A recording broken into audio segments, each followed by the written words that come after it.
Hello and welcome to Let's Be Nerds. I'm your host, Stephen J., and today I'm joined by my co-host, Gordon. Gordon, how are you? I'm doing pretty good, Steve. How are you? I'm doing fantastic. Excited for today's show. We do have to address, we are missing one of our favorite co-hosts, Lizette. She, between a combination of lack of sleep and a very nasty headache, was unable to join us for today's recording. And I know she is sad to be missing out, but we will probably be seeing her in the next one. But with that being said, the show must go on, and we have a pretty spectacular guest that is a near and dear friend of mine that I think is going to bring some pretty interesting stuff to the table. Miss Carmen Jacobs, how are you doing? Hey, doing good. How are you guys? You're doing fantastic. So good to Thanks. finally have you on an episode. I'm excited to be a part of one of these episodes. So, for those of you listening, if by the time you are listening to this episode, you will have hopefully listened to the episode featuring Carmen's husband, Bob. They are a very, very near and dear set of friends of mine. They are happily married. They've been with me since dang near the beginning, and they are some wonderful folks that I love to speak with in my personal life, but to have them on this podcast is just a delight for me. And I want to share a little bit of what Carmen has to say with everybody listening. And we have some pretty interesting ground to cover. Carmen, why don't you just give a little bit of background on like what kind of things you nerd out about and what makes you a nerd? What makes me a nerd? I feel like you don't have to be like the stereotypical nerd. It's just kind of finding something that you're passionate about and giving it whatever it is that you can. If it's, going all out with following the movies, or if there's a television show or books, whatever fandom you can kind of jump into, kind of resonates with anybody wanting to be a nerd in something. So I kind of nerd out on The Walking Dead. I have been a fan of the show since it first started in 2010. And I didn't read the comics before.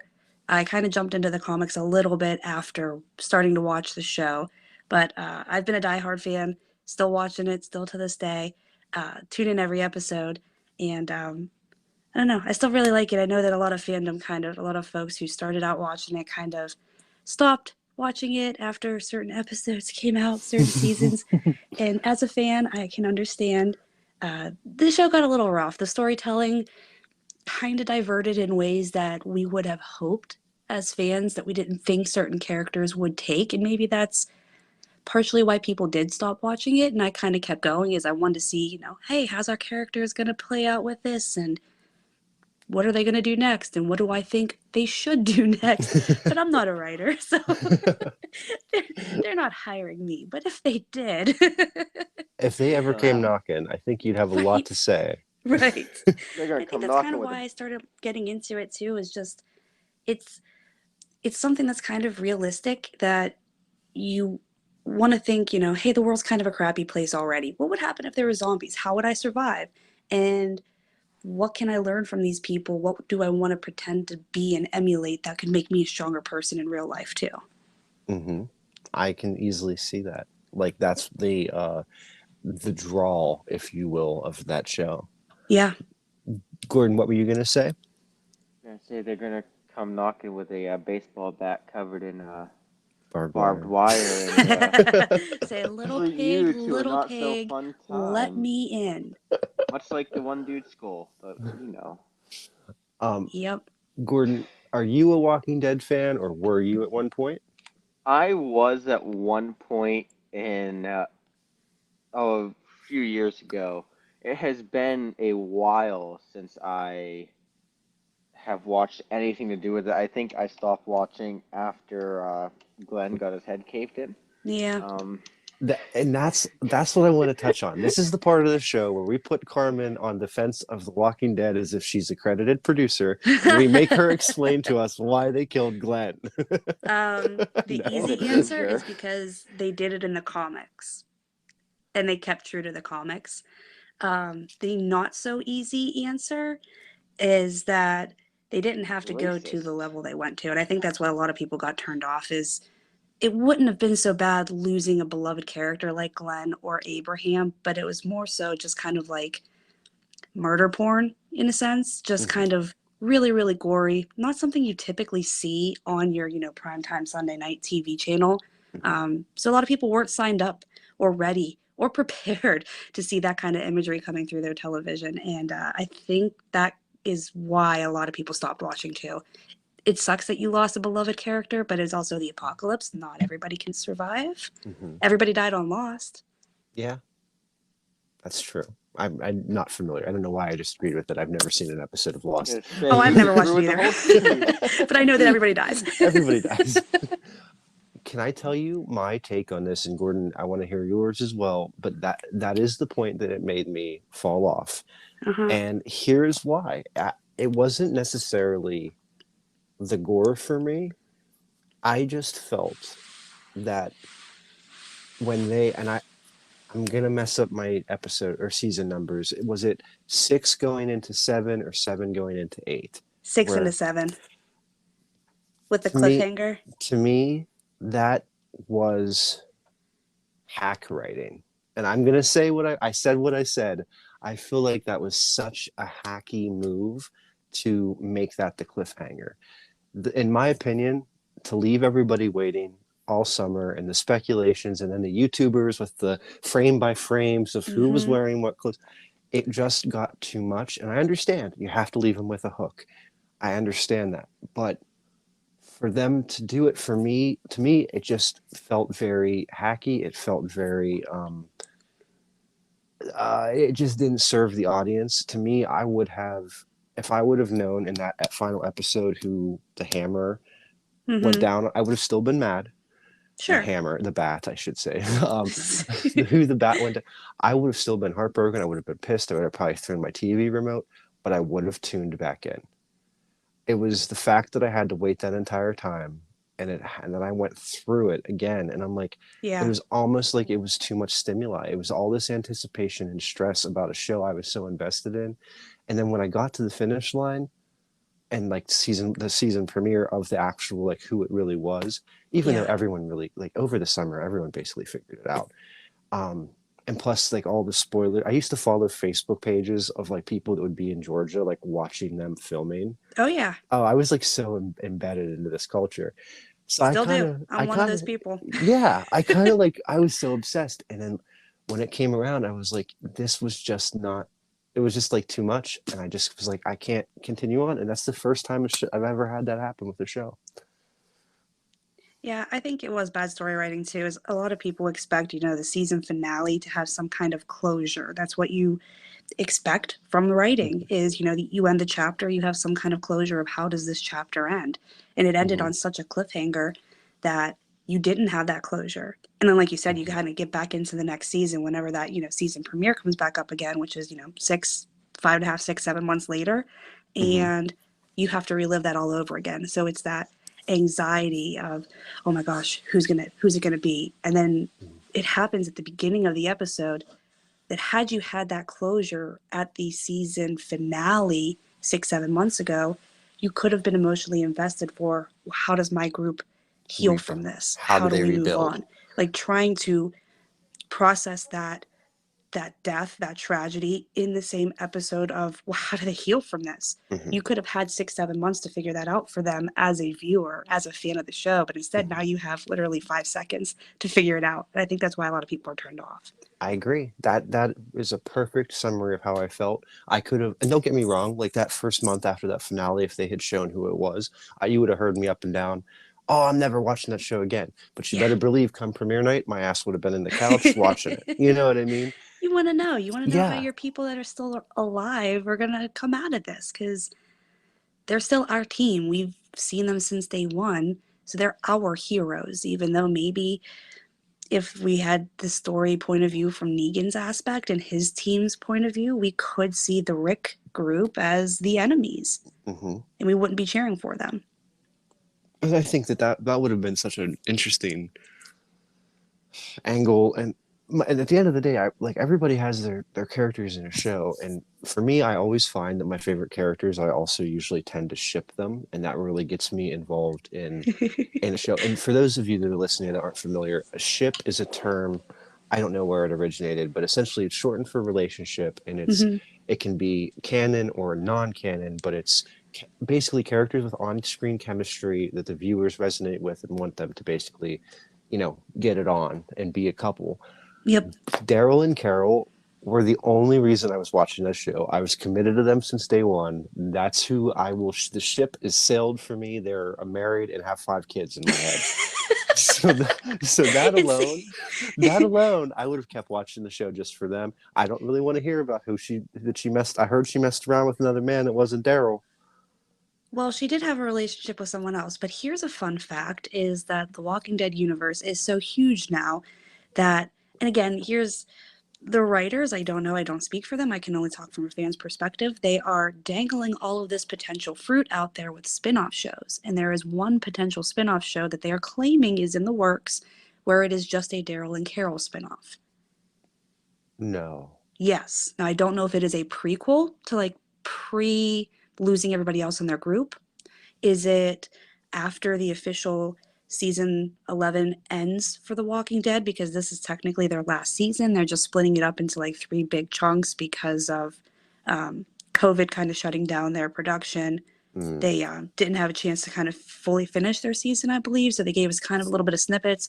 But season 11 is going to be a little bit longer than a typical season. So I don't know if the spinoff with Daryl and Carol is pre everybody leaving the show or post whatever happens in season 11, but there Uh-huh. is potentially talks of spinoff with Daryl and Carol. But again, they dangle all these potential things, just like we were supposed to have the Rick Grimes movies of where is he after he Mm-hmm. got picked up on the helicopter by Jadis.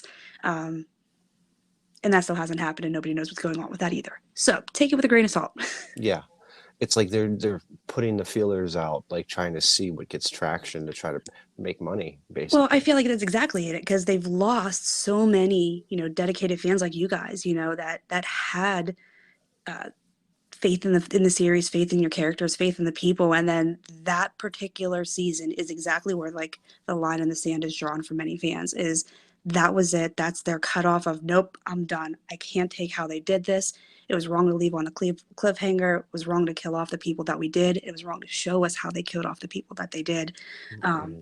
So that's like where the line in the sand is drawn. So I think the reason they're putting out these potential, other projects, spin-off series, whatever you want to call them, is more or less to entice fans to come back, because they know fans like you who are dedicated to like the original of our team, the original characters from season 1, from season 2. Well, Mm-hmm. they're going to try to bring you back with just those characters from season 1, season 2, because you're not invested in who came later. You're not Mm-hmm. invested in who happened after the fall of Glenn and Abraham. You're invested in who happened before. And if that's Mm-hmm. Carol and Daryl, then maybe you'll sign on to come watch them in their own episode. And every show like this that runs, they're trying to have the Cheers Frasier effect. You know what I Mm-hmm. mean? They're trying to Yeah. make that happen again. And that's lightning in a bottle if they can make it happen. They just have to shoot the right shot at the right time. Right. Right. I do have to say one other thing, because like in our little friend group of like my family, your family, my brother and his wife, it's funny because Mike and Shaylee they kind of fell off at the same time I did. Do you know Uh-huh. my dad pressed on with you and Bob for Oh like yeah, he still watches forever? it. He fell off. Like I remember coming home one night, and you would have thought it was a death in the family. Yeah. I came home one night, and he's like, they killed Carl, Yes. and I'm like, yeah. I'm like, okay. He's like, I'm done. He's like, I hated the kid. He's like, but the way they did it, I'm done. I was like, oh my god, like they lost Yeah. you too. Yeah. And I feel like that was like such a cheap blow to that actor too, to Chandler Riggs, because I feel like that was right around the time that he and this is again speculation. I don't speak for the actor. I don't speak for the show. I just know what I've read online, and you can't put anything fake on the internet. You know that. Absolutely. No, everything's real. there was an article that had come out about that time. Chandler Riggs had just graduated high school. He was looking into colleges, and of course, he had, I think, was in California, had his pick of what, whatever college he had wanted to go to, and he ended up choosing one in Georgia, in Atlanta, so that he could be close to filming. And Mhm. that's the season that they kicked him off after he just chose a college out there, just got his own apartment or house or something. And then that's the season that they decide to take him out of the show. He's just invested all of his time into this show as well. And I feel like they kind of did him dirty as an actor. Well, I'm pretty sure he wrote a twitlonger. I don't know. I don't even know if they still do twitlongers anymore, but that's like essentially where you can post a tweet that's longer than however many Yes. characters. I'm pretty sure. I'm getting my facts, and I wish I would have realized the conversation would go here because I could have done research. It was like either Chandler Riggs, who played Carl, or his father. One of them, either it was Carl did it, or Chandler did a twitlonger, or his father did a Facebook post that Okay. got removed, and it was essentially confirming like Chandler was blindsided and Yes. like very hurt. And then Norman Reedus, I remember this for sure. Norman Reedus, I believe, spoke to Yahoo News and was like, "Oh no, I'm pissed." Like Yeah. it was like no one saw it coming, no one Yeah. knew. It was like down and dirty, and I don't know if it was like a money thing because you have to think like, so now he's like becoming an adult, He was 18 at that so point, yeah. So his he was no longer salary a child actor. and there are the child labor laws in Hollywood is a whole other episode we could get into. It's disgusting. Right. And so they were probably able to get him for basically nothing. And so now he turns 18. He's probably now got an agent. I mean, like a Mm-hmm. more serious agent. His dad's his agent. We've met him a couple of times at conventions, but we can kind of talk about that when we get a little bit Oh, later to that part of the show. I do want to talk. We have to, yeah, we have to circle back on that one. Yes. But yeah, I wonder if it was a money thing because like if you look at it, there's like oftentimes I feel like they made like moves based on money and like salaries would get leaked and different stuff like that. And I think there was, I kind of, it's one of those shows where I'm also, not that I'm happy it's ending, but it's one of those ones where like 5 years from now, I would love for them to like do like somebody to write a tell-all book or do a Yeah. documentary and see like The what actual behind the really scenes things. like production side pay Yeah. ways like Yeah, I'd say that's probably not far off something with money. Again, it's speculation. I don't speak for anybody. It's just kind of what I can think of. And, so you have that aspect. Then you had the Lauren Cohen, during the same time that Rick left the series. She also was written off of the series, not killed off, but written off. And it was overpay because she had taken on another show, that Whiskey Tango. I think it was Whiskey Tango, but it ended up not getting picked up more than just a season. So she was able to come back to The Walking Dead. But that's essentially the reason she left to seek another job, was because she wanted more money. They said no. So she took another position with another television show.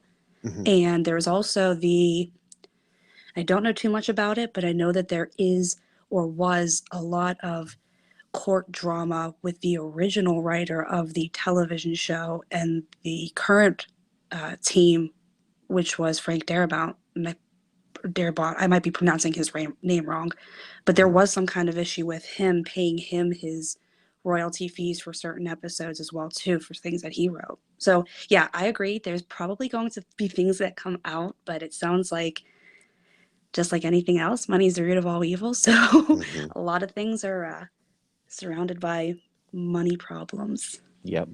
And to speak to that rumor mill, and again, speculation, rumor mill, whatever you want to call it, and I'm going to butcher her name, Sonequa Martin Green. Yes. Yes. She, for those of you listening, she played Sasha Williams. She took on NBC's streaming app Star Trek reboot. And the rumor mill, I think there was like a blind item on like that day's 7 Days 7 Nights blog site. There was like a blind item that was released that it was actually about money for her too, and like a wage disparity, but like she didn't go as public with it as Lauren Cohen did. Yeah, I think you're right about that. I may have read that as well too. Yeah. Again, that website, I'm butchering the name of that website, but it's it's like a tabloidish. It's like the Yeah, internet it's yeah. tabloid, but still, the fact that here's my thing. If like, okay, let's say the three of us and Bob are on a production team of like a hit show. I'm sorry, I'm gonna do everything in my power to never let money affect like these money leaks, and like it takes away from the realness of the show when you realize like, oh, maybe that character didn't come back because they didn't get their salary demand. Yeah. Like I would want that stuff so like open forum among production and cast that it never had to get leaked to get anything done, if that Yeah. makes sense. Yeah. I mean, just kind of, being fair, just being a decent human being and treating people, and this could go for any nerddom, any fandom, any kind of job, whatever is out there, is just paying the people their value, their worth, and making sure that you're fair about it for everybody involved. Mm-hmm. Absolutely. So that's pretty. I don't know. I love that because Walking Dead is one thing we have not talked about yet on this show. So I'm glad that we got to dive into that. Yeah. Gordon, would you say that you fell off the show, like you said, basically around the same time with the Glenn situation, right? Yeah, and I was already falling off just because I just lost interest in it and just the show itself, no real reason. Then that happened. I'm like, eh. It just kind of sealed your fate for Yeah, exactly. I was like, you know what? I have more important things I could be doing. Other shows to watch. I can be playing Minecraft. Sorry. Then I dived deep into an anime addiction, and I've yet to come back from that. And watching the Well, same three shows over and over again for the past 3 years. hey, I'm with you. I'm guilty of that as well. Um, so let me think here. So the next thing that I want to get into is The Walking Dead, and we kind of just hinted at it a little bit when we were on the Chandler Riggs subject. So The Walking Dead led to your first convention experience, if I'm not Yes. mistaken. Yeah. Yeah. So They do had you? the ill-fated, if I can say that, Mhm. Walker Stalker Con, which was a dedicated convention to all things Walking Dead and other similar related fandoms. So they've had Z Nation people at their conventions. They actually had original cast members from Night of the Living Dead a couple of times as well too. Oh wow. Yeah, we didn't get a chance to meet. I can't think of his name. The the male actor that's like, they're coming to get you, Barbara. you, Mhm. if you know the Night of the Living Dead, you know exactly who I'm talking about. They had both of them. They had Barbara and I can't think of his name I there. They had know. Tom Savini. We've met Tom Savini at the conventions. Um, Twice, actually. Yeah, they had Tom Savini twice. Then they also had Wow. other fandoms. So they've also had cast members from Sons of Anarchy was a big one that they dived into. Fear the Walking Dead, they had a couple of actors from, again, kind of tying in with The Walking Dead and Fear the Walking Dead. Uh-huh. I'm trying to think. I think that's really the only shows, at least at the conventions that we went to, that they had actors from, Okay. actors and artists. That's pretty cool. And like, and they did pay a lot of like they had comic book panels as well, if I'm not mistaken, right? Did they do a little bit of like the comic book stuff? Yes, they did. They had an Okay. artist there, and I can't think of his name. He is actually one of the artists that does the drawing for the actual comics.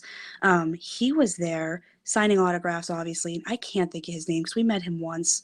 Yeah. But he did like a Q&A session, kind of just talking about his art, getting in with comic book art, having a panel about that. And they also had the actors do panels, but it was mostly just Q&As, and they kind of grouped the actors not necessarily as one big whole group with like everybody from The Walking Dead, but they kind of paired up like two, three, four at most of people who had like connecting storylines. So from season 2 and 3, where they had the prison fell, and you Uh-huh. had Tyrese with the children. One of the panels was Uh, him with the girls that played Mika and Lizzie. So the oh three of my them did a God. panel together. Um, I'm trying to think. Beth, I think, did a panel together with Lauren Cohen, obviously. So you had Maggie and Beth do together. Not at ones that we were at necessarily. There Mhm. were some comic book talk, but it was more kind of about the TV versions and not so much the comic versions for those conventions. It wasn't like a comic con kind of deal. Okay. So walk me through, if you can recall, like when you and Bobby discovered this was happening or had already happened, and like how you made plans to go to your first one. Like, tell me about just like the build up and excitement as a fan. It literally happened spur of the moment. So it was a Friday at work. He came in, he saw something on Facebook, I think, about the first Walking Dead convention. It was happening in Philly, so it's not too far away from us. And we saw, the different artists that were going to be there, or different talent, I guess I should say, the different actors. They were supposed to have like Norman Reedus. They had John Bernthal. They did have Emily Kinney. They also had Chad Coleman and Sonequa Martin Green. Oh my gosh, Michael Cudlitz. Lots of people were there. So we were really excited. We're like, this is 2015. We heard about it a week in advance, and we just were like, yeah, let's go do this. So we literally made it happen a week in advance. And that's so cool. Super spur of the moment. And wasn't it in Jersey, right? Or Philly? Philly. The first one we went to was in Philly. Okay. They had conventions in Jersey. They had conventions actually all over the world eventually. Really? Yeah, they had ones in Australia, Germany, England, UK, Ireland, Wales, somewhere. The biggest one they had, though, was in Atlanta. They always had a real big one in Georgia for obviously where the show took place. That kind of makes sense. Yeah. Near filming. Wow. So that's like, okay, I know I've seen photos, like you've met Michael Cudlitz. Yes. So, and I'm blanking on his character's name, Abraham. Abraham. I loved Abraham. I believe you've told me privately, and from what I've seen in the pictures, he seemed like a cool dude. He's awesome. So the way that we found out that first year of going to a convention is you have something called your table selfies, and then you have professional photo ops. So we didn't know the difference. We were brand new. We go in, we get our tickets, we go to the convention. It's general admission. We just assume you have to pay for the professional photo ops, which a professional photo op is literally like a class picture. You have like 2.5 seconds to walk up next to the person, you smile for the camera, and you walk away. And you're paying usually anywhere upwards from 50 to a couple hundred, depending on who the actor is, or if it's a group of actors. So we kind of blew all our money on the professional photo ops, not realizing, crap, we don't really get to spend a whole lot of time with them doing it this route. So the table meet and greets or the table selfies is where you can kind of get them to sign the autographs. You might only get maybe 5 minutes, but it's still a little bit more time than a professional photo op. And I don't know if they're putting it on, if they're acting as well too, but it seems like every single time that we've met somebody, they feel like they're genuine. They feel like they're just as excited to see their fans as their fans are to see them. And with Michael Cudlitz, at least, he really, really appreciates, I think most of the actors, honestly, they like and appreciate when you recognize them for things other than The Walking Dead. So one of the things that when we met Michael Cudlitz, we both knew him from Band of Brothers. He was an actor in the miniseries Band of Brothers, and he played one of our favorite characters on that episode as well too. So when we met up, we shook his hand, got an autograph, and we said, we loved your work in Band of Brothers. And he just kind of like flipped the switch and started talking about all the different acting, different roles, how excited he was to be a part of that. And I'm trying to think of what else happened with Michael Cudlitz. I can't think. I'm sorry. I'm drawing a blank. But either way, they were all really excited about talking about things other than The Walking Dead. Not that they don't like talking about The Walking Dead. I think they just liked being recognized for other stuff so that they knew that they weren't just like the one-trick pony. It wasn't just this one show that made them a big deal. It's Danny Radcliffe. Yeah, like a Daniel Radcliffe syndrome where you're like, you're always forever Harry Potter. Yeah. Exactly. Yeah, forever Harry Potter. Yeah. I know Norman Reedus, when we met him, I think we met him in 2017 or 18. And of course, we go up, we get our autograph from him.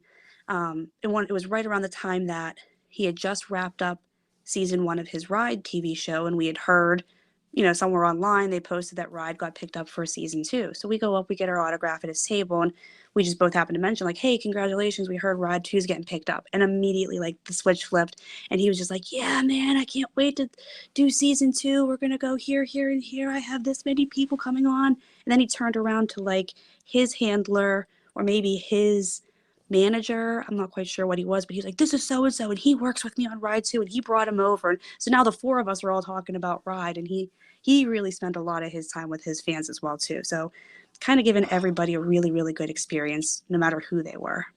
That I love that. Like it's like a unique act, like authentic moment. Yes. And like I said, I don't know if they put it on, if it's just for show, if it's just them acting, but it feels as a fan as if they care just as much as we do. That's pretty cool. I have to ask, did you ever meet my girl, Melissa McBride? No, she only ever did the Atlanta conventions. Okay. I know. Well, I mean, I Would have loved understand. to, though. Ah, she's such a badass. So who else can you was like noteworthy and like we got to throw some shade. Who was like the worst one you met? The worst. I don't think any of them were really the worst, honestly. Oh, Our favorite by far has always been Ross Marquand. He is just a genuine dude and funny, just so freaking funny. And he when we went, oh my gosh, I can't even remember which year it was. One of the years that we went, we both wore T-shirts that said Virginia is for lovers because Eugene at one point when he's watching Rosita and Abraham get on is mhm. wearing a Virginia is for lovers T-shirt. So we thought it'd be haha funny. That's our con wear. We're wearing a Virginia is for lovers T-shirt. Well, Ross Marquand saw Bobby in his Virginia is for lovers shirt as we're going up to get our autograph and meet Ross Marquand. And he's like, listen, my friends are from Virginia. They're going to absolutely love this. Can I take a picture with you on my cell phone as well, too? So he took his own picture with Bobby on his own personal cell phone to send to his friends because he was excited that there were fans at the convention. It just was, super relatable. That's pretty cool. Like it was like a down to earth like Super down moment. to earth. Oh my gosh.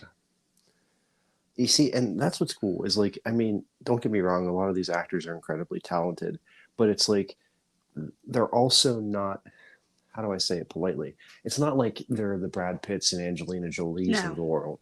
So it's like they're part of this fandom and it's probably, the peak of quote unquote the peak of their career. Yeah. But it's like you're getting to recognize them for their other work. And it's like they're still human at the end of the day, getting this check, Yeah. being a celebrity, but like they're not quite on that level of snobbish No. entitlement.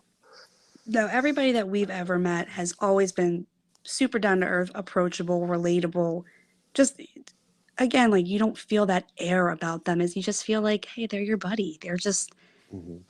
They're your friend. They're just another human being. And as much as we put some of these guys on a pedestal, it's just as much our fault, that Yeah. we've created this like air of, oh, you're famous, you're above me, but you're not above. They're just humans. They're just people Mhm. too. Put their pants on one leg at a time. Exactly. Exactly. So we do have to get into the downfall of Walker Stalker Con. And this is a subject that me and you I was not aware of till we were in planning for this episode. So we have to speak about this in a very correct way. Yeah. But I think I want to hear some of the information that you are aware of and, the allegations. But before we dive into that, we're going to take a quick ad break and we will be right back. And we're back. Okay, so Carmen, I want you to walk me through, because it was news to me, walk me through like how you found out that Walker Stalker Con was no more and the details that we publicly know as Yeah. of right now. So there's one article that I know of. It's from thecomicbook.com, and it basically talks about how there was an incident that happened at one of the Walker Stalker conventions that kind of opened a lot of people's eyes to the issues that were happening behind the scenes. And I don't know the specific incident, but I know that something happened and there was some kind of an altercation between one of the actors on the show who is hard of hearing. I don't know if she's deaf, but she does have, a hard of hearing disability. Something happened with that actor and security, not for the venue itself, but security for the actual Walker Stalker convention. And it sounds like it was a pretty traumatic experience. And from that, it kind of spiraled. And on this article kind of talked about how I guess what happens with conventions is to get actors booked, and this might be like a behind the scenes thing of things that I know I've read, is if you own a convention and you're going to be putting on a convention, you call up your talent and you say, hey, will your actor do this convention? I will guarantee that if they come for 3 days, they will make X amount of money. So it's essentially guaranteeing that they're going to make this much money when they come, and that money comes from either the professional photo ops, the autographs, or any like table selfies, meet and greets. So the actors will get a portion of that, as will the convention. And so apparently behind the scenes with the Walker Stalker Con is it was not holding up its end of the bargain. It was promising certain dollar amounts to certain, members of the talent, the actors, and then it wasn't paying that money to them. So I think that kind of opened a lot of people's eyes that the Walker Stalker Con was not having fair practices. The actors were trying to speak out on behalf of their fans as well too, saying, hey, don't come to this convention. They're taking your money and literally just taking your money. We can meet you at other conventions. There are other places that we can hang out, that we can interact. It doesn't have to be this particular brand. Okay. So and to give a little bit more detail from what I'm reading here. So if you're the actor that seems to be like the main whistleblower in this tweet is Carrie Payton. And now, Gordon, you'll know who this is. He's the voice of Cyborg. Yes. Oh. Yes. And he's a prolific voice actor. He's done so many voice roles. It's incredible. Long career. Best friends with Tara Strong, queen of voice acting. And Yes. Ezekiel was one of his most prominent live action roles. So it looks like he was the one that really, but with the hearing impaired actress, I'm going to butcher Angel Theory Angel Theory, yeah. So it looks like he was the main one that blew the whistle on that. And then it seems like because he did a series of tweets and Instagram posts, and it seems like he's really the one that shut it down. He's the first one I think that spoke out on behalf of like, listen, this is not cool, this is not okay, and I'm not going to go through with it anymore. And then because I think, he was one of the first ones to do it, other actors who probably felt the same way, maybe felt more comfortable and, well, yeah, if he's not going, then I'm not going too, because I feel the same way about it. And it just kind of opened everybody else's eyes to like, hey, we don't have to do this. This is not the only convention that is out there. There are literally thousands of conventions happening all across the United States at any given moment in time. And Walking Dead actors don't have to go to a Walking Dead only convention. We have met many of these actors at Steel City Con, which has anybody from, Ron Perlman to, I'm going to butcher his name as well too. Is it George Takei? Takai. I'm terrible with names. There's Walking Dead actors that we've met there with Matthew Lillard. So it's not like the Walking Dead convention is the only naming conventions. And I think that's kind of what Carrie Payton was getting at is, you don't have to go to just this one. I'll see you in another one. Don't give this one your money because it's not practicing fair, basically. And that's what I get out of it. I'm speculating just based on one article alone. And all of this is alleged because from what I've seen, there doesn't seem to be any litigation. So if they're not pushing back as like the talent and they're not starting a lawsuit or fans are not starting a lawsuit, all of this is alleged speculation. Right. I tend to personally side with Mr. Payton because in this house we stand him. But, it's one of those things where you can't say too much, you can't say too little. Right. But I respect him because it looks like as you read this article, and maybe we should link this in the description box below. Yeah. It seems like you said, he blew the whistle and he allowed these other people to have a voice and have the courage to stand up. I remember I follow Angel Theory on social media as well too. So I remember seeing her profile and I remember vaguely her talking about whatever the incident was that happened and how upset and shook she was. And I almost want to say it was almost as if, again, going back to the unfair practices, was she promised, having some sort of a language interpreter interpreter. Sorry, I can't speak today. And the convention did not follow through with that, did not provide that for her. And was that something that they, signed a contract for? I don't know. But the fact that it's more than one actor coming forward to say this makes me feel like there has to be something to it. And then the other aspect of it too in that article is it does talk about the person who kind of created the convention. And I skipped over his name. I don't remember what his name is now, but he actually stepped down. So he's no longer in charge of the Walker Stalker convention or its name. He resigned from that position. So again, is that because he didn't want the heat? He was guilty, and maybe by stepping down, that kind of relieved any kind of litigation possibilities. Mm-hmm. It's get out before the hammer falls, so to speak. Yeah, speculation, just saying. But he's no longer in charge of the actual Walker Stalker Con if it ever does come back. I know it was supposed to have. It said in that article that they were going to have one in 2020, but COVID. So yeah, yeah, and I'm just trying to get this. Just trying to find it, and it also looks like that part of the issue with the with Miss Theory's disabilities, I guess part of it is security also took issue with her service dog. Yes, that's a And big thing. Yeah, they like what the fuck? What is that? And it wasn't security for the actual convention center. So wherever this happened, it was the Atlanta one. So it was the big one that they had in Georgia, which they make a big deal out of because The Walking Dead is filmed in Georgia. So they kind of make that like their San Diego Comic-Con kind of deal. It's that big for them. Yeah. So whoever the security was, I'm almost positive from what I've read is it was not security for the convention center itself. It was the security for the actual Walker Stalker brand, if that makes sense. Mm-hmm. It was their in-house, because a lot of these times, like when you're planning these types of events, from what I understand, when you book a venue, they don't necessarily always come with security. Right. You know what I mean? If we were to have a Let's Be Nerds at a convention at a hotel, you have to supply your security, and it has to meet a certain standards per certain number of people. Sure. So they could have spent subcontracting it out with a company for every single one. They could be getting companies locally.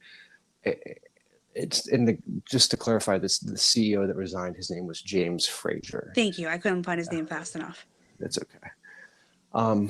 Yeah, it's a sad ending to like what was a good thing, but maybe very much so. Maybe it wasn't. Maybe that's why Miss Melissa McBride only appeared once a year to do it for the fans. Right. You know what I mean? Where there's smoke, there's fire, and there's always more questions than answers. And I do know that when that article came out, we had attended one more Walker Stalker Con shortly after that article came out, or shortly before that article came out. It was the last one we attended was in 2019. And from our 2015 visit to the 2019 visit, the amount of talent, the amount of actors or artists or vendors that you had between the first convention to the last convention we attended was drastic. It was not nearly what we saw in 2015. So there was a decrease in talent coming, a decrease in artists coming, and the tickets got expensive. They got more, higher priced year after year as well too. So I get, there's inflation, but if it's going back to those unfair practices of you are, charging people more money, but then you're also charging them more money and you're kind of giving fans less. We didn't have as much to kind of see. We didn't have as many actors to interact with. We didn't have as many panels to attend. Yeah.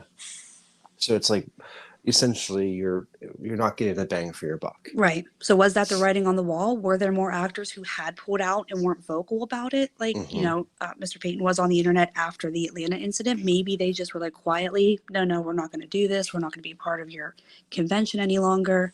And until the Angel Theory incident happened. And then they were like, nope, we're going to get vocal about this. And here's why we're not doing it anymore. I could see it. I mean, again, speculation, but I could see it. Right.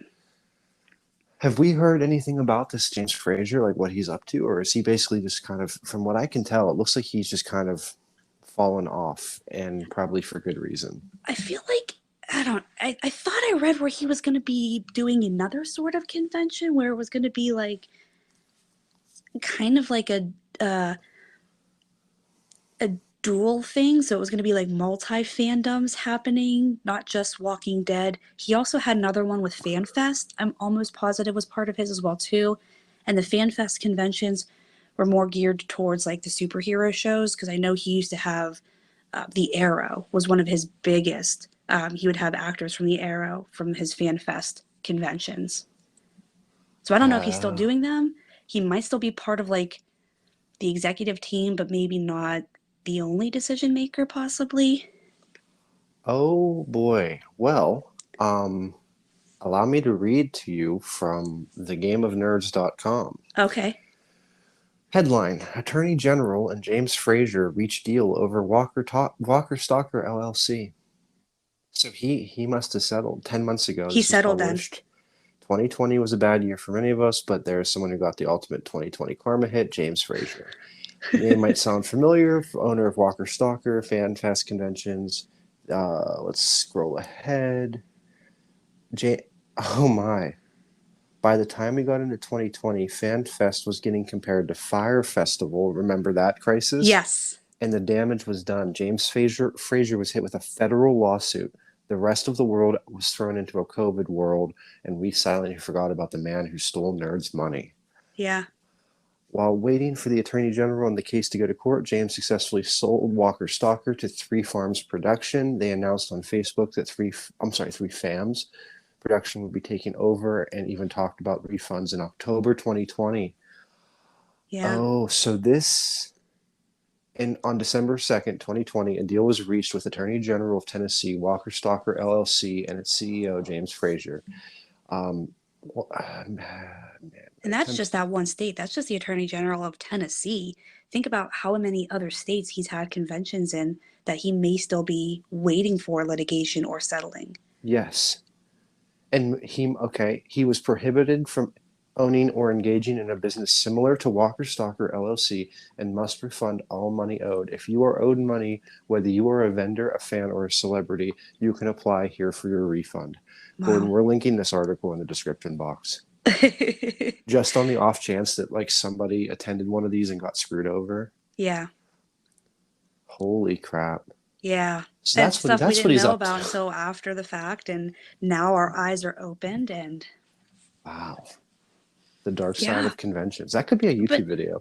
yeah, but then that makes sense of why we didn't have as many people to meet the very last year. There were so many people that we wanted to meet the first year we went in 15, and obviously we kind of didn't know what to expect, like how expensive it can be in some aspects, that we didn't have enough money to meet everybody. So the next couple of years we planned, we saved, we knew exactly what we wanted to do. I looked online and I kind of was able to find different photos and articles that talked about how much people would charge at the table for autographs, for selfies, for meet and greets. So we kind of budgeted. We had a good budget, a good system. So the amount of money that we had planned to spend for that very last year didn't nearly touch because there weren't that many people to meet. That's kind of sad. Yeah. Huh. And I Well, will say, one last thing to kind of talk about with conventions is everybody always wants to go towards like the big name stars, and not that they don't deserve credit. The lines are always going to be super duper long for like your Jeffrey Dean Morgans, your Norman Reeduses, your Andy Lincolns. But the other actors that are on the show are just as equally as important, are just as excited to be there. And you can honestly probably get a better, longer interaction with them for less money. So like the first year we met Ross Marquand was when he had just been introduced as the Aaron character. So that was season 5, early season 6, before he became the character that now everybody knows and loves. So he was a minor character at that time. And he had one of the most memorable experiences for us that first year that we met him. So everybody is equally as important to meet just because they're not the headliner of whatever particular show it is that you're watching, that you're going to these conventions. They're absolutely worth the time to go up, hang out with, and introduce for a couple of minutes. Absolutely. If I'm not mistaken, I believe I was still watching at the time, and I believe Ross was brought in part-time in the beginning. I don't think he was even a full-time contract. No, I don't think so either. I agree. I think he was just a part-time. And let me ask you this, psychology-wise, did you because you now met him and realized he was cool, it was kind of like, oh, I liked that band before it was cool. Were you like more of a fan of Ross's character after that great interaction? Low key? 100% yes, that is Yeah. 100% true. It See almost was that? because we met them, we became more invested in their character. So it's not even just him on being on The Walking Dead. Is, you know, I'm also invested in his character as Red Skull. I'm also invested in how he does anything now because I've met him, and I feel Mhm, like, again, a 10-minute conversation, but it was one that meant a lot to us. mhm. Yeah, it resonated with you as fans to like the Yeah. normalcy and like the just yeah. And this is like, I guess in Bob's episode I talked about my convention hesitancy because, and that was a whole story about like there was a crush of mine from childhood that was at Steel City, Pittsburgh, and I didn't go, and I like almost, I Oh, was like in my car. Yeah. So essentially we're having convention episodes to talk through my anxiety about meeting these people. This is actually a self-help thing. BetterHelp, sponsor of this show. I need you. This is my cry yes. for help. Um, If you've ever thought about going to a convention, just do it, because it's always a good time. And everybody there, like, is happy to be there, is happy you're there, and there's never a bad vibe, ever. yeah, If there is, I've never seen it. I don't know. Maybe it's just one of those you find the energy that you put out in the world kind of situations, but it doesn't matter what convention we've gone to, we've always had a good time. We've always had great interactions with either the actors or the vendors or other people that are waiting in line. Um, it's just a good time. Everybody should yeah. do it. Everybody should go to a Comic-Con at least once. And my thing is I think that like as I build myself up to this, I'm gonna go like what my dream is like my favorite DC characters. When Dick Grayson grows up from Robin to Nightwing, I Yeah, love that character development. Love him as a character. He's probably my favorite, and I don't like to say my favorites because it changes. But right. like my first convention, I'm going cosplay. If we have a person coming on to do a follow up to conventions that is a cosplayer, and so Yeah, like I feel like I'm going to talk myself up. I'm going as Nightwing. I'm doing do it. the whole damn like 9 yards. People will love it. You will have so many strangers walk up to you and want your photo. It will be fantastic. Pressure's on. I got to start actually like lifting and not just doing 12-ounce curls though to fill out that costume. Well, But start that's a small. great segue. Oh. And great segue into another area of your life where, dare I say, you are a powerlifting nerd. I Because am a powerlifting nerd. nerds come in all forms, and not many can say that they're a nerd about, you know, something. Like you think of a nerd and you don't necessarily think of being engrossed in a fitness community. Is that an appropriate term? Yeah, sure. Right. Yeah. And so I'm obsessed with this because I follow you on TikTok, and Thank you. everyone needs to follow you. I love your realness. I love the fact that you show your successes, you show your not so successes, you show Yeah. it all. And like why your shit hasn't blown up more is lost on me because I think it's very real. You know what I mean? Like just honest. Like I feel like that's like that's like me trying to get into something. You know what I mean? Like Yeah. I'm gonna mess up. I'm not gonna be perfect out of the gate. Nobody's gonna be perfect. So Nobody. And that's like the other thing of any fandom is you don't have to know every single episode or every single comic book ever released to like something. So I don't have to know everything about powerlifting to know that I like it and that I want to learn about it and I want to be better at it. and it seems like it's a community. Like it like It so much like much a is. fandom. Yeah, absolutely. It's a family and a community. You know, everybody, it's funny because it's conversations that you have with gym people that only other gym people will understand. Yeah. That I try to come home and talk to Bobby about, you know, like, oh, hey, I did this many reps at this many set and it was at this percent. It's like, of what? Well, it was this percent of my 1 rep max. Okay, and what do you do that for? To get bigger, Me. to get stronger. Get jacked, man. I am Absolutely shredded, yoked. okay. Easy. with your little. Gordon and I are not the peak of fitness. Let's put it that way. We work No, we, not wo- at all. we work in the kitchen, and when shit goes bad, we make each other emotional support cheese sticks to get through the shift. So And I have my monstrosity of deep frying pretzel logs and smothering them in cinnamon and sugar and then making an icing to put on top of them. and today we deep fried a stromboli. You know what I mean? It's Yeah. like I'm not We're mad at any of healthy. that. I gotta be honest. you're not what? I'm not mad about any of that. I'd still eat it. You guys got to come down to the crow's nest. You guys got to come down and let us cook for you. I know we have You- to. The fact that you're allowed carbs in this whole thing, so like Yeah. you're fine. Just come down, we'll cook for you. It'll be great. Like everybody's gonna be different with how they do things, and I'm still new to powerlifting. So by the time this episode comes out, I will have had my second competition, and I'm gonna say this because if I say it out loud, maybe I'll manifest that it'll actually happen for me. We believe in is- manifesting. Yes. We can manifest it. Is by the time this episode comes out, I will be the new PA state record holder for the deadlift for my age and weight class in Shut the RPS front Federation. door. Are you serious? That's what you're going for? That's I'm incredible. 7.5 pounds away from my current 1 rep max from making that new record mine. In English, you're 7 pounds away from. So my current best that I just hit at my August meet, I did my best deadlift at 330 pounds.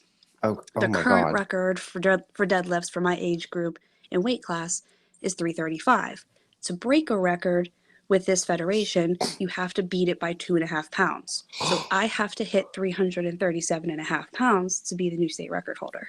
Holy shit, Carmen, that's crazy. Right?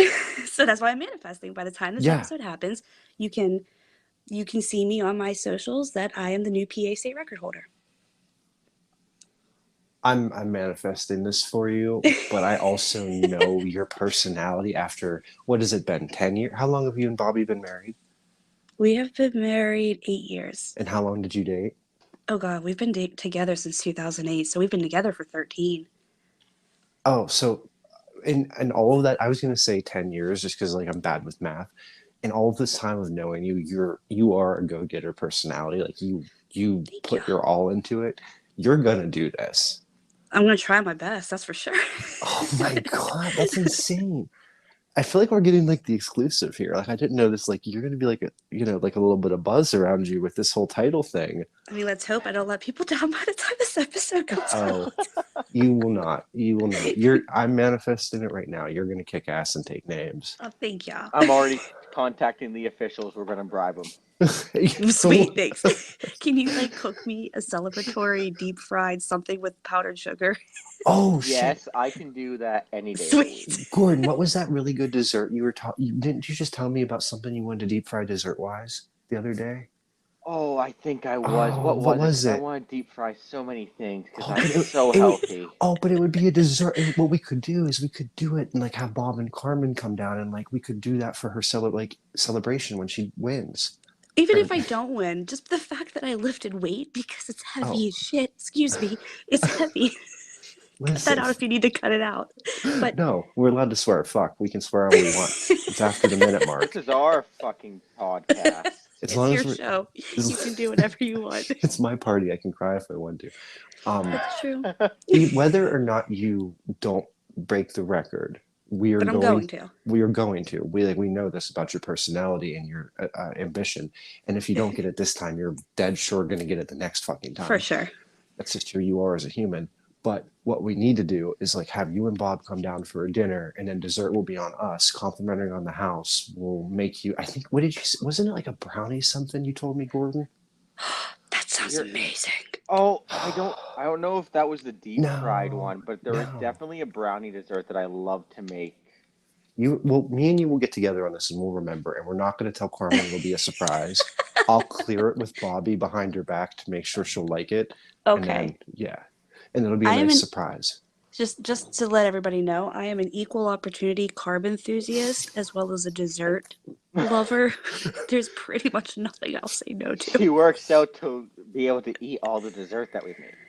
I mean, you need carbs to live. Some people don't. I mean, it depends on everybody's diet. I'm not super strict with what I do, and I love carbs. I just know how to limit what I need to eat.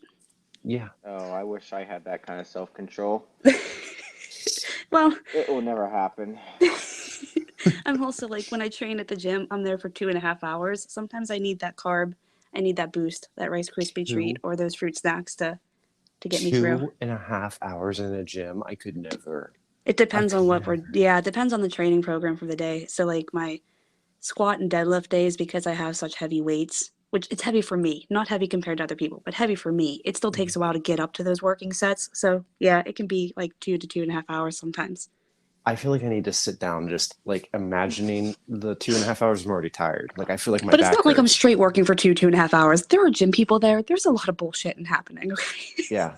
And the fun thing about powerlifting is different from like other forms of fitness like CrossFit, where you do as many reps as you possibly can in a very short amount of time. Powerlifting is literally pick it up, put it back down once, and then you rest. So Yeah. But it's it's like just it's one rep. building. It's like it's all about building up, right? Yes. See, and thank God, oh God, when you got into this, I was like so worried that you were going to be a CrossFitter and I was going to have to like excommunicate you from like the friend group because like I still like CrossFitters, CrossFit. I do but they CrossFit never shut too. up. They No, I never do. shut up. It's like somebody that has a law degree or something. They never like, oh, I'm a lawyer. Like they never stop talking about it. But like with this, you're so Or feeling like a bicycle. No, even those types of things where like I have this one person on Instagram and TikTok and like I know him in real life and it's CrossFit saved my life and I'm like, dude, you're still like doing rails of coke in the bathroom at a bar. Oh Like no. come on. Come on, let's be Oh, honest. that's I would like to meet this guy for No, reasons. you don't. Anyway, but like but like the whole culture around what you're doing seems so supportive. Like I look at your comment sections under your posts because I try to keep up with as much of your stuff as I can. And it's literally like you have a whole new friend group, quote unquote, family, yeah. because it's like Yeah, nothing but honestly, positivity. probably better than some family. It's, I feel like Yeah. they're Mood, yeah. big mood. Hitting No, home in It's this group. yeah. it's one of those things where it's just like some people just don't get it, and it's fine. You don't have to get it. You don't have to like something because I like something. But you don't have to be disrespectful towards somebody else for having hobbies. And that's the thing though, Carmen, is like it's all about the approach. Like Yeah. how you deliver your content to me. So like it genuinely is inspiring without crossing into that like Instagram influencer like fake Oh shit. God, no.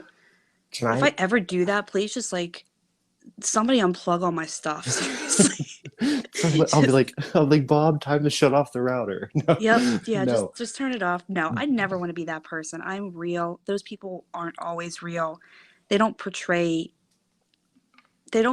me. They don't portray the average person who's watching their stuff.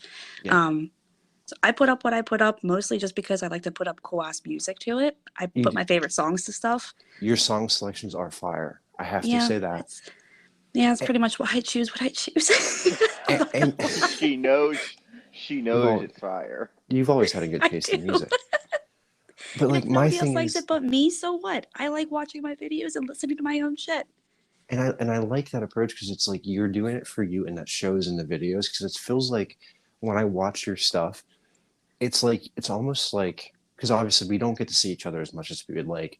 But I know. when I'm watching your videos, it's almost like I'm getting to see a side of you that even if we were seeing each other like once a week, that's still a side of your life that I feel like you're being very vulnerable with and you're sharing. And Yeah. I think that you're the first fitness type account that I've ever actually been like, wow, I get it. I get what they're doing. I get the mission they're on. And it's like they're showing me, they're not like doing it for clout or for attention. No. This is like you're on a journey, and I feel like I'm getting to watch your journey. And It's that's not. why I want everyone to go subscribe to your or follow you on TikTok and Instagram because it's genuinely as I'm drinking a beer and eating spaghetti at midnight, smoking a cigarette, I'm inspired. I just ate like 3 Hershey chocolate bars. It's okay. I had 2 Reese pumpkins before I came downstairs on the headphones. It's fine. Life is called Those balance, are the guys. best ones. All about Balance. balance. It's Now, balance. can I ask you, and Yeah. if you don't want to get into it, this is again why I think you're going to be so good if people go and get onto your content and they realize how raw you are. can we talk about the video where you went down? Are you comfortable Which sharing? one? I only am aware of one. You've posted more than one. Well, I have one that I took actually from last night, but I haven't posted it yet. So I have a squat fail from last night. Well, no, I have another one from a couple months ago too, where I tried to hit a 250 squat and it came down on top of me before my first competition. When I saw it, Carmen, I'm not gonna lie, I immediately like had tears in my eyes because I didn't Which, know the severity. which one, the bench or the squat that I failed? I think it was the squat because didn't it The come squat? back Yeah, down squat was almost? scary. I'm not gonna lie. Didn't it almost Um, come back down on your neck? yeah, I did. I bent forward with it. So first lesson I learned, I had those Don't do safety that. rails up to catch it because I didn't have a spotter necessarily. I had one, but it was my trainer, my coach. But she's also knows that she can't lift the same amount of weight that I can lift. So she was kind of sort of there to spot me, but more or less just kind of like to help push me up if I was close to getting to the top of my stance. But since I had my safety rails up, first lesson I learned was they were too low. So I now have learned that I need to keep them up a little bit higher so that if that happens again when I'm alone, I know that I'm not going to fall that far forward. It's not going to crush my neck. Well, it didn't really crush my neck. It caught the bar. I just had to fall pretty far forward in order to get out from underneath of it. Okay.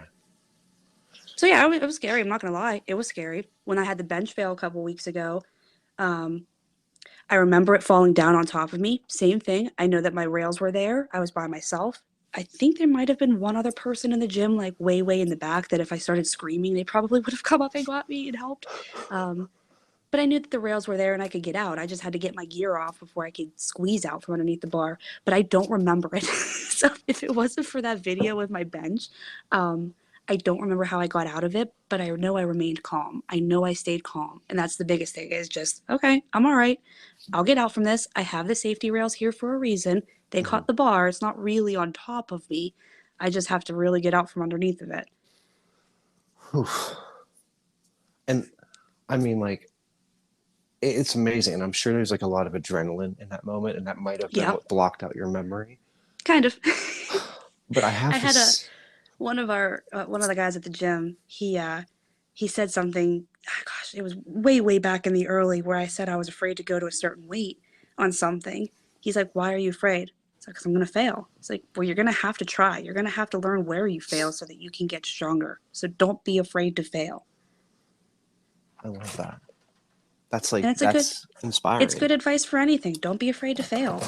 It's okay to not be the best at everything. It's okay to not be perfect. I know I'm not the best power lifter. There are definitely ladies who are stronger than I am. I'm still super new in this. I've only done, 2 competitions and I've only really started getting into like legit training, like heavy duty training for it. So there's still a lot for me to learn, but it's worth the risk. I like doing it. I like who I am when I do it. And that's, I think, the most important part of me being a nerd about it is I like who I am.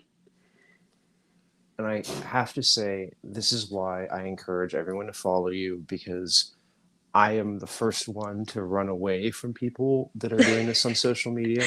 But I have to say, the fact that you were willing to post the days where you don't do your best Yeah. made it realize for me, it was like, number one, when I first saw that first video, I I literally know. immediately just teared up because I didn't know if like I didn't really read the post. I watched the video and like I'm like, am I gonna have to like send flowers to Connemara Hospital? Like like just be like, do I have to go? Like, is she okay? Yeah. Because to an untrained eye, it looked a lot Oh, worse yeah. than No, what it it looked really rough. was. It was rough, and Oh, yeah. but I guess what I'm saying is, it's actually a journey that you're on, and it's like it comes through in your videos and your posts like that. And I encourage everyone to go follow you. As somebody that's not really into that culture and into that world, I feel like it's a lens on your life and a lens on that culture that I appreciate. Yeah. And Thank you. yes, I think you're doing pretty damn good. Thank you. And everybody can follow you on Instagram and on TikTok at Carmageddon525. Yep. That's Armageddon with the letter C in front of it for That's right. Miss Carmen. I love it. So real quick, I do what was the thing that I said that I wanted to circle back to if we had time? I thought I wrote it down. Oh no, I didn't. Dang it. Okay. Well, I mean, I think that this is pretty much the highlights of what we wanted to cover. Is there anything else that you want to anything else to wrap it up, or how do you feel about your first episode on Let's Be No, I feel Nerds? good. I appreciate you guys reaching out. Let me be a part of this and letting me nerd out for a little bit. It's nice to have this kind of an outlet. So thank you guys for creating this, giving this a safe space to talk to, and letting people be themselves and be nerds and enjoy being themselves, being nerds. Well, thank you. I appreciate you understanding what we're doing for everyone besides Gordon. I really appreciate I appreciate it. And you are welcome back anytime. We have been communicating about a potential episode in November where we could have you and Bob on together, which would be wonderful. And if you will have us, we would have you. Hey, if you'll take me back. Absolutely. Well, Gordon, do you have anything else you want to throw in for the discourse for the episode here? I don't believe so. I pretty happy with everything I learned here today. Yeah, I think this was a little bit of an educational and a little bit inspiring, a little bit of everything, a little bit of shade throwing. You know, you gotta have it all. The biggest takeaway from this episode should be that you can deep fry anything your heart desires. Wait, if you can't, send me the recipe. I'll figure it out. His DMs are open at all times. I will deep fry anything. Figure it out if I can't. Oh my! You want deep fried butter? Fine, I'll do it. We'll figure it out. Be done. There might be some Wisconsin listeners that might take you up on that. That's the butter state, right? Wisconsin, I think. I think so. I've eaten deep fried butter before. It's disgusting. You don't want it, but I'll still do it. I mean, like I said, we have some viewership that might surprise you with some of these places. You never know. Maybe that's part of their culture. Right.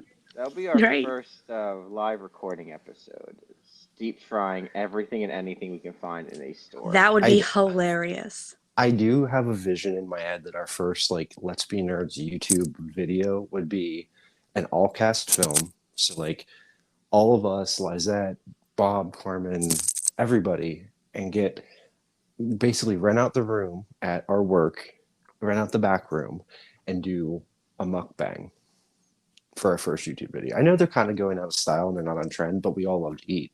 So I think that'd be a really cool video. Anyway, that's a plan for another day. My stomach is happy with that decision. Thank you. Agreed.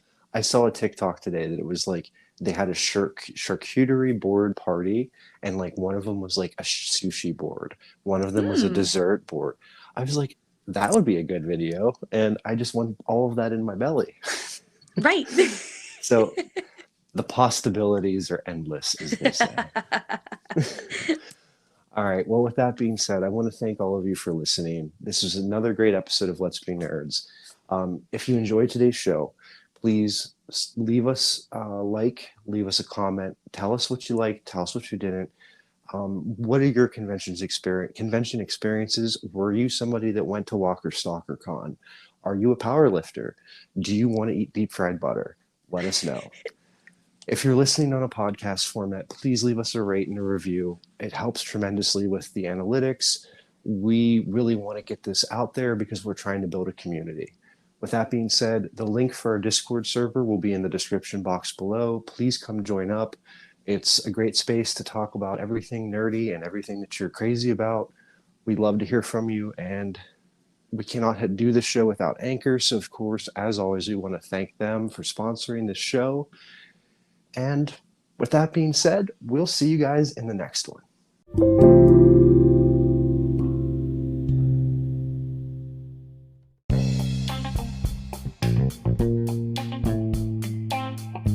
Let's Be Nerds is hosted and executive produced by Gordon Bryant and me, Stephen J. McLean. Let's Be Nerds is a production of Speak Easily Productions. Our social media manager is Kylie Gregg. Our managing producer and co-host is Lizette Ayala. To keep up with the latest on Let's Be Nerds, join our Discord server linked in the description box below. Follow us on Instagram at Let's Be Nerds Pod, or find us on Twitter at let's the letter B nerds.